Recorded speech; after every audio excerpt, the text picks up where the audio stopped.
Bienvenue dans les capsules d'Isa, le podcast qui vous reconnecte à cette partie de vous secrète et invisible que l'on nomme âme, intuition ou encore inconscient. Elle est au centre de votre thème natal en astrologie spirituelle. Elle connaît tout de vous, votre passé, votre présent et votre futur. Afin d'atteindre cet espace sacré, il est important de vous libérer. Puis, ensuite, vous pourrez entendre sa petite voix vous chuchoter des conseils et des vérités. La connexion avec votre âme est une richesse inestimable. Elle a pour mission de vous guider afin que vous puissiez recevoir le meilleur dans tous les aspects de votre vie. Hello chers auditeurs, je suis très heureuse de vous retrouver. Aujourd'hui, j'ai envie de vous parler de vos guides de lumière. Nous allons essayer dans cette capsule de répondre à ces différentes questions. Qui sont-ils ? Comment nous sont-ils attribués ? Et pourquoi est-il utile de rentrer en contact avec eux ? Allez, c'est parti, je vous emmène dans mon univers. Depuis le 23 novembre, le Soleil se trouve dans le signe du Sagittaire qui est en analogie avec la planète Jupiter et la maison 9 dans votre thème natal. Les énergies collectives vous incitent donc à aller à la rencontre des êtres de lumière qui vous accompagnent afin d'en recevoir la guidance. Lorsque le Soleil rentre dans ce signe, il est le moment idéal pour évoluer et la connexion avec votre famille de lumière fait partie de cette évolution. C'est pour cette raison que j'ai trouvé important de vous en parler aujourd'hui. Alors, qui sont vos guides de lumière ? Vos guides spirituels sont des êtres de lumière élevés qui sont déjà incarnés ici sur Terre récemment ou il y a très longtemps. Ils connaissent bien la vie sur Terre et c'est pour cela qu'ils sont à même de vous aider. Ils se trouvent sur un plan de conscience élevé. C'est un peu comme un monde parallèle que vous ne percevez pas, mais cela ne veut pas dire qu'il n'existe pas. Tout est en interaction continuellement et vous êtes de plus en plus nombreux à les ressentir, à les voir et à les écouter. Vos guides peuvent être des proches disparus que vous avez connus dans cette vie, mais également dans vos vies précédentes.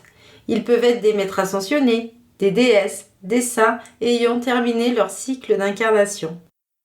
Personnellement, depuis le début de mon éveil, j'ai été portée par l'énergie des maîtres ascensionnés qui sont très présents autour de moi et varient en fonction de ce que j'ai à découvrir ou à guérir.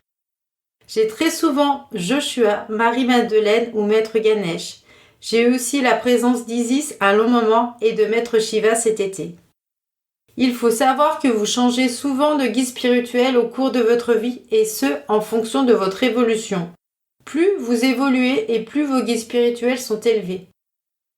Les guides que vous avez au début de votre éveil sont souvent de votre famille. Pour ma part, j'ai eu mon arrière-grand-mère avec qui j'étais très proche et un grand-père que je n'ai jamais connu. Puis j'ai eu un guide social très sympa qui m'a accompagné pendant des années lorsque j'ai créé mon entreprise afin de m'aider à la développer. Et maintenant, j'ai plusieurs guides qui m'aident à développer l'écriture, la transmission et l'enseignement. Maintenant, nous allons essayer de comprendre comment vos guides vous sont attribués.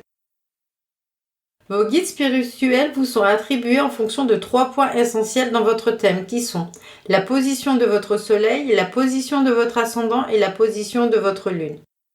Vos guides vous sont attribués en fonction des missions que vous avez à réaliser ici sur Terre. Avant de vous incarner, vous avez fait ce choix avec eux. Leur rôle est de vous aider à trouver votre mission de vie. Ils vous guident par le biais de votre intuition pour vous diriger sur le chemin qui est le vôtre. Mais quel est leur rôle ? Ils vous guident au mieux et vous soutiennent lorsque vous devez faire des choix dans votre vie.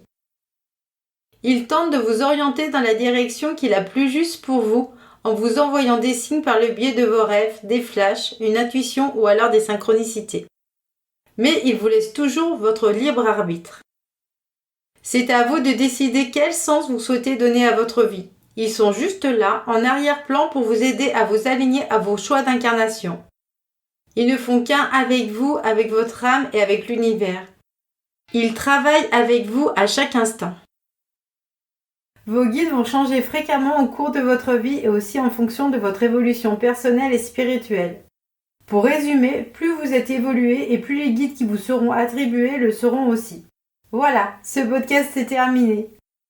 La semaine prochaine, nous aborderons un point essentiel, comment entrer en contact avec vos guides de lumière. Toutes ces questions, je me les suis posées tout comme vous lors de mon éveil spirituel. Aujourd'hui, je me fais un plaisir de vous accompagner pour éclairer votre chemin. C'est le plus beau cadeau que je puisse vous offrir. Pour aller plus loin, je vous invite à aller sur mon site isabelle-bertholin.com où sont répertoriés tous mes outils, comme les consultations, les programmes et formations en ligne et en présentiel. Si vous souhaitez faire partie de mon groupe privilégié, n'hésitez pas à vous inscrire à ma lettre inspirante qui est envoyée chaque lundi. Si ce podcast vous a plu, osez le partager, car c'est le meilleur moyen de me soutenir. Je vous remercie pour votre écoute fidèle.